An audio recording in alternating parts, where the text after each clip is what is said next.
And we want to welcome back, say good morning to West Virginia State Senator Eric Tarr. Good morning, sir. Good morning, Tom. So the education reform bill, comprehensive education reform that passed out of the Senate, it's getting pretty watered down now in the House. The committee substitute that they're working on has been a lot different than what we saw come out of the Senate.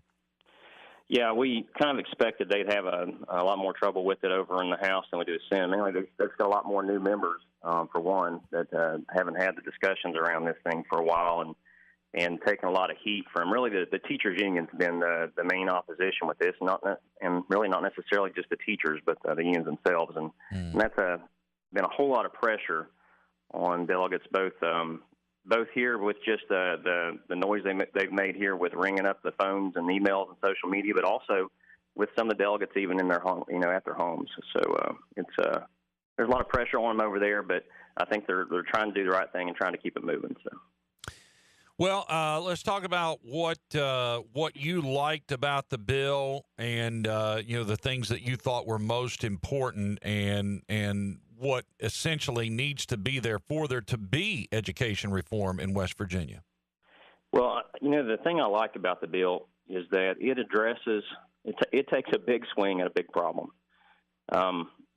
We have to ask ourselves as a state, is being 48th okay? We've been at the bottom of the heap with our educational results for decades now.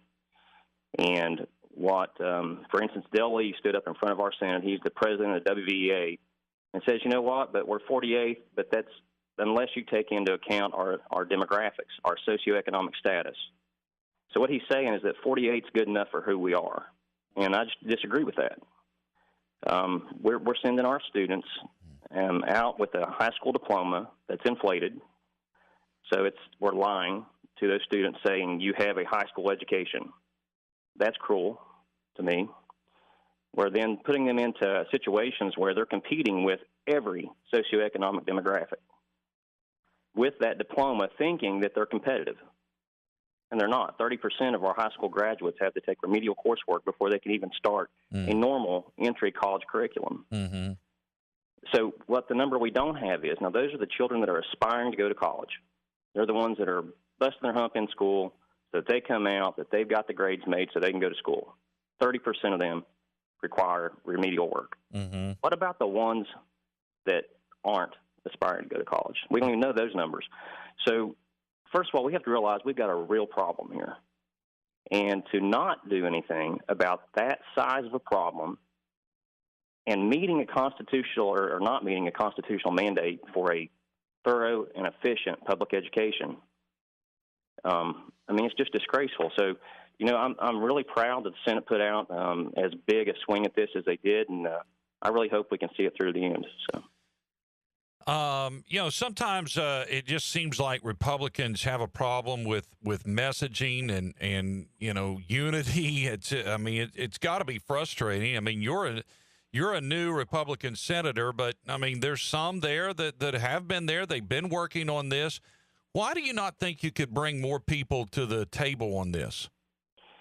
Messaging's always been hard when we don't have the governor right in line with our side of it. It's when I've been around the process up here, but not been a leader in the process, I would say, as a senator, certainly, for a while. And what I've seen is that that legislators or even a legislative body like the Senate or the House does not have the bully pulpit on an issue like a governor does. And what our governor has not done with this is he's not got out and used that bully pulpit to demand reform for education, which is ultimately what changes. It's a preventative measure for so many other things in our culture. Jobs matter. To get jobs, you need an education, whether it's college and technical or whether it's in college, whether it's technical field or whether it's a college degree. That education matters. Having a high school diploma that actually resembles the education it should be matters. And to ignore that problem and then to try to spend a ton of money on Jim's dream for fixing things on the back end is absurd to me. He should be out ringing the bells, ringing the news on this stuff and saying, demanding we're going to change education in West Virginia, and that's not happening. That's the bully pulpit that's needed to combat the powers that be that don't want change. Mm-hmm. They don't want their power eviscerated, and for that, they're willing to go out and lie and message and stir up fires that are unnecessary. All they are is political action. Mm-hmm. And so it is frustrating. It's frustrating as a new senator. It's frustrating as a West Virginian. Yeah. So when you look at what the House has done here, first off, let's talk about charter schools, because that's one of the major aspects of education reform that came out of the Senate bill. What has the House House Committee substitute done concerning charter schools? Yeah, the House Committee substitute has been a changing animal, and I did have that list here in front of me. I've got about 1,000 sheets of paper here, and I'm not sure which one that is, but the main thing I think it did, Tom, and I can't answer this in full detail, except I know they were putting a cap on the charter schools. And putting a cap on the charter schools is probably okay, and the reason I say it's probably okay is that 44 other states in the country have charter schools. Mm-hmm. And I realize we're 48th in the country in our results. 44 other states have charter schools. And states that are rural, like West Virginia, might have 2 or 3. Alabama implemented this legislation 4 or 5 years ago, and they have 2 charter schools. So capping charter schools is probably not harmful, because I think by the time we would ever reach that cap, we could then be able to decide, is our charter schools right for West Virginia? You know, having had the experience. Right. You know, here's the thing. I think you want to say, well, okay, we'll take what we can get, and we'll start this way and show how good it is. But, you know, there's also been examples where certain charter schools have failed, and they haven't produced the results that everybody thought. And so if you're in a situation where you don't do this thing the correct way, you give the opposition, i.e. the teachers union, an opportunity to say, see, we gave them the chance and it didn't work, so let's go back to the old way. And that's what I'm afraid of if you do the watered-down chartered schools version. Well, what we did in this bill, on the Senate version at least, first of all, in order to set up a charter school in West Virginia, you have to be a nonprofit organization. The other thing that it required is that for when they do their recruitment and retention plan for students, that it has to focus on low income, people who are not likely to graduate, people who maybe they know for sure are not going to graduate in public school. It is the recruitment and retention plan for charter schools is going after the fringes of the students who are completely not addressed within our public education system to a successful end. So first of all, you realize that charter schools are targeted toward a problem population that doesn't sit at the middle of the bell curve. The next thing you have to consider is that there's a lot of accountability built into these charter schools that is just not anywhere else. And that accountability rests in a termination clause that if that charter school does not meet their charter contract, or if they're found not to meet the standards that all public schools have to meet, within 5 years, that school is closed. Mm-hmm. And that's a pretty strong accountability measure. Somebody asked me, Eric, if charter schools will have teachers that are from the teachers union. They can, absolutely. You know, a public school can set up a charter school within their own school. A public school can become a charter school if they want to. You know, one of the schools I think that was brought up in the House over there is Mary Kay Snow up here in Kanawha County, which is the least performing school in West Virginia. Mm-hmm. So if you're just now tuning in, Mary Kay Snow, a school up here that looks across at South Hills, which is where you have some of the better performing as far as looking at what could be, mm-hmm. They get to look out their window and know that they're in the school that is the least performing school in one of the least performing states in the country. Mm-hmm. That school has a lot of socioeconomic challenges. Charter schools are designed to address that. That whole school can become a charter school if they want. Nothing stops them. But see, we're hearing from the teachers union the exact opposite, that this will bring segregation, that this will make the the poorer schools even worse. Oh, no. What this does is it gives flexibility. So first of all is that the way that these schools are funded is that they have to operate at 9% of the funding that goes into our traditional public school. Those schools then can create a recruitment plan, both for the type of teachers they get, the people that they contract with that are specialized toward a certain population of students, and then they can also craft their curriculum so where you grab the interest of those students and hold it tight and focus on them, so you're not having to focus on the other 80% of your population, your students, and leave them behind. So it's completely voluntary. Nobody's forced into this. It's an open enrollment. There's not an application process. It's first come, first serve. So again, it's that teacher union rhetoric that tries to stoke fear, and there's nothing here to be afraid of.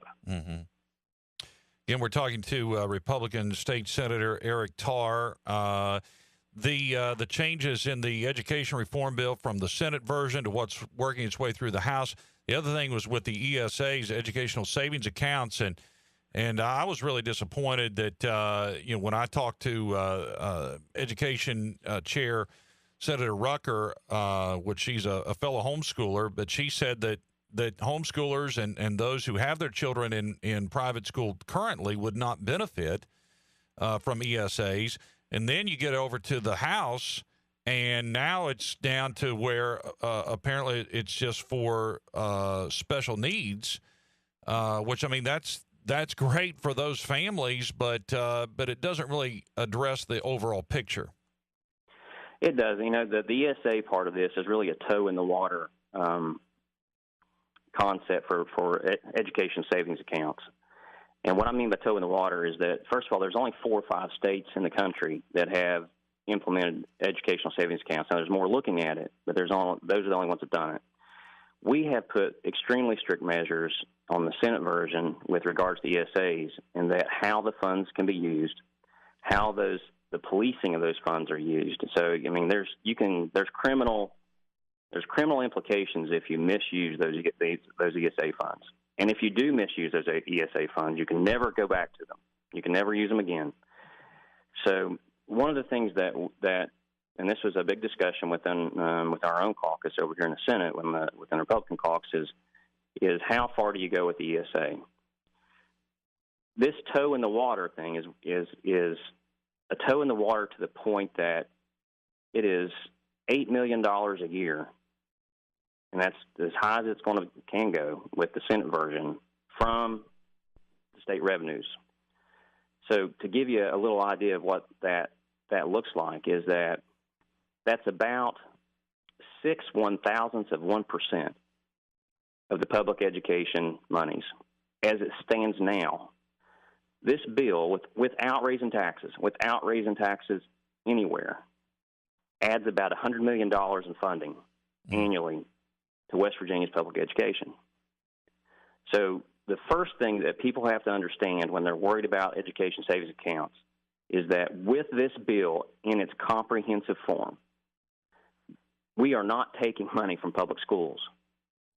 There's a net positive of $100 million to public schools in this bill. Wow. So it's just the rhetoric that's been created around it that's causing what you're seeing on the House side now is it's blowing up the boogeyman. Yeah, and there's no boogeyman here. I had a local pastor call me yesterday who's worried about the lower income families of his church.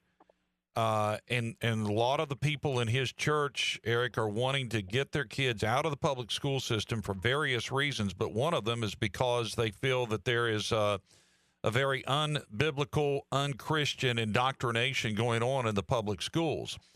And that's why we've seen, in a lot of cases, that's why we've seen an increase in the number of homeschoolers and children coming out of the public school in West Virginia and going to private schools or Christian schools.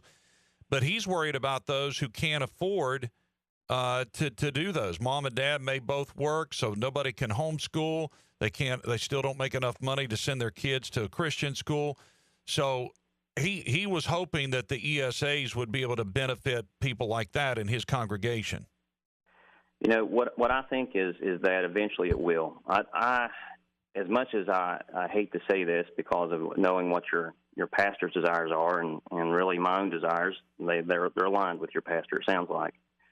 But the reality is, to get this bill through to that measure, honestly, just being around the politics of it here is probably too big a lift. However, getting the ESA started and showing that the world does not end is a step in that direction. Yeah.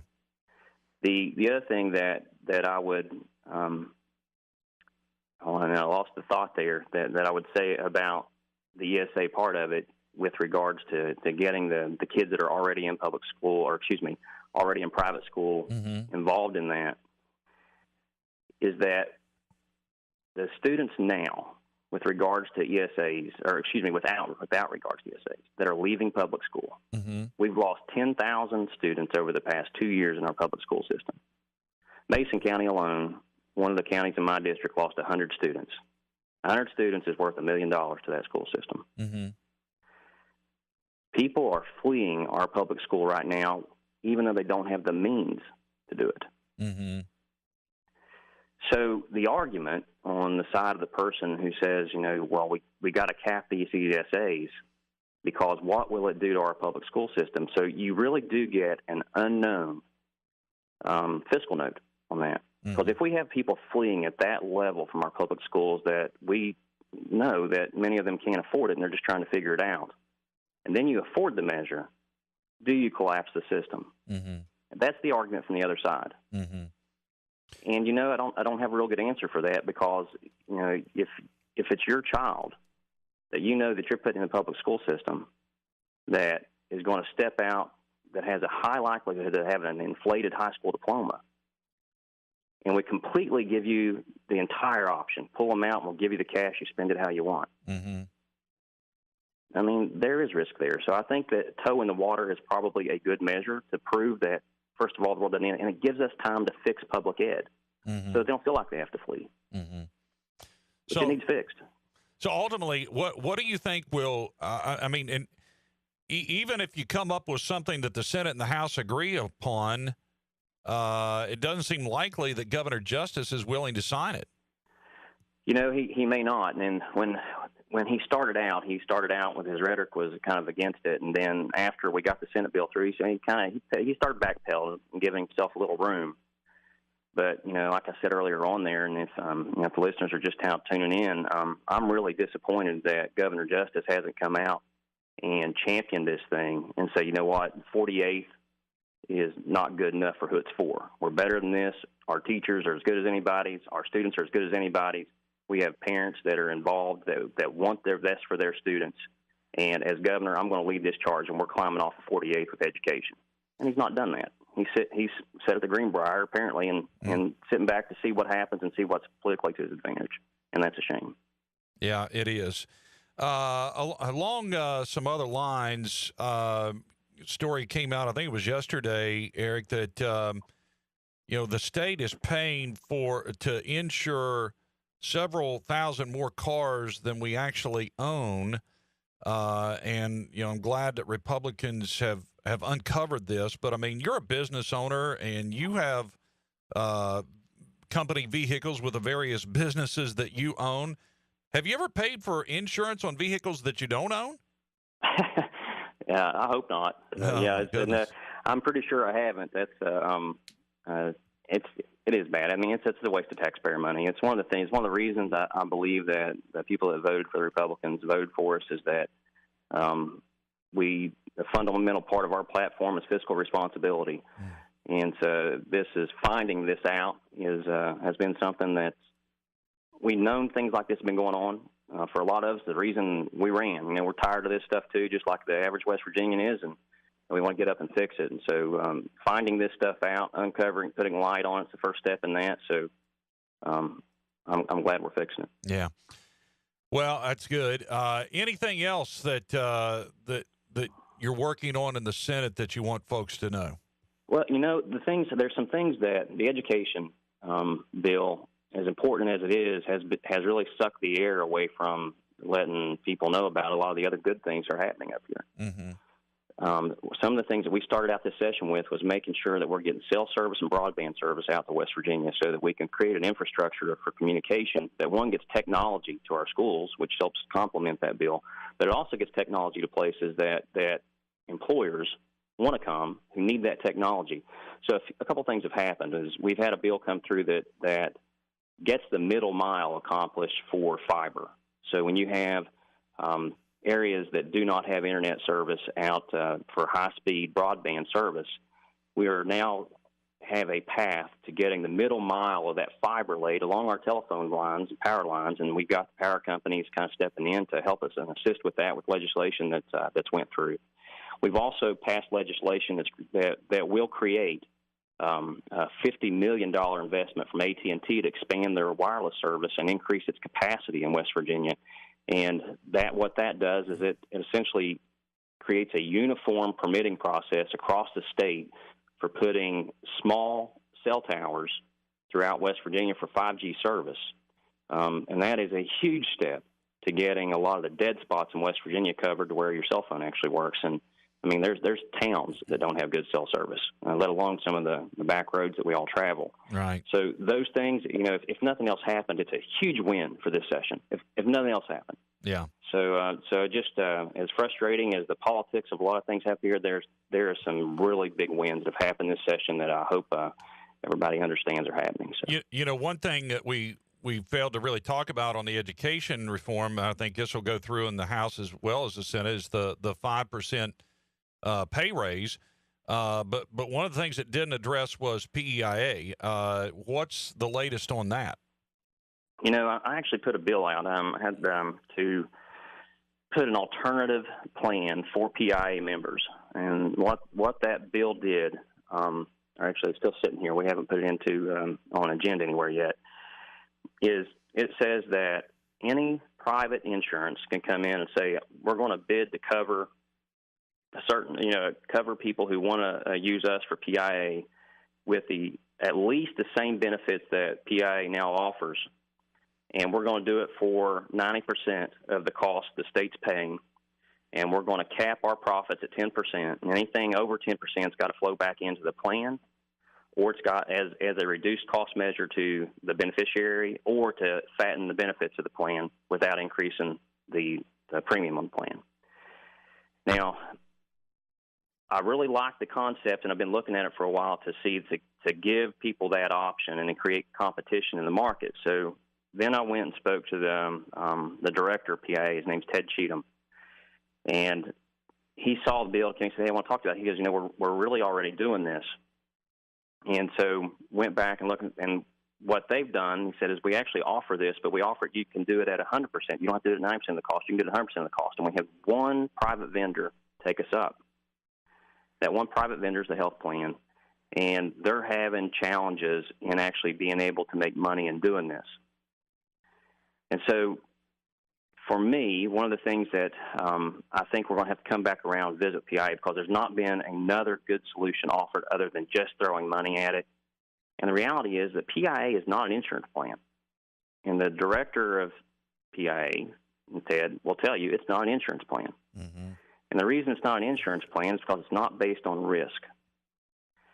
And so when people say we need to fix it, well, you're not going to be able to keep health insurance costs from rising. And so at a minimum, our cost to the state is going to increase. It's going to compound at $50 million a year for the foreseeable future. Mm-hmm. So, and that's because of the rising cost of health care and the rising demands of the people that need those services. Right. So to fix that, when you say fix it, to bring that around to where it's fair to taxpayers and it provides a quality plan to the recipients, there's two things that have to happen in my mind. One is, first of all, we have to get public employees to where they have actually a market competitive income. Because I do think there is some merit when they say, look, we accept these jobs at low pay because we got great benefits. Well, then we need to fix compensation package for one to where it's marketable. Now, it's going to be really good for some people. For other people, it may not lift them nearly as much as they thought it might. Mm-hmm. But when you have a fair compensation package, then you have a fair expense to the taxpayers. Mm-hmm. And when you create a fair compensation package, then you can put a marketable, true insurance plan with PIA. Mm-hmm. We're not there yet. Yeah. And I don't see it happening this session, other than money getting thrown at it, and I haven't seen what that number looks like yet. Yeah. Well, it's we need a permanent, really, absolutely do. not a fix, but a replacement, something better. And like I'm still in a position it needs privatized. It needs privatized. It needs to be real insurance. That's what needs to happen. Yeah, absolutely. And you know, the growth of $50 million a year, it's unsustainable. We can't afford it. It's completely unsustainable. Yeah. All right, Senator Eric Tarr, Republican from Putnam County. Always great to talk to you, sir. Thanks a lot. Look forward to talking to you later on in the session. Absolutely. Thanks, Tom. All right. Thank you. Bye-bye.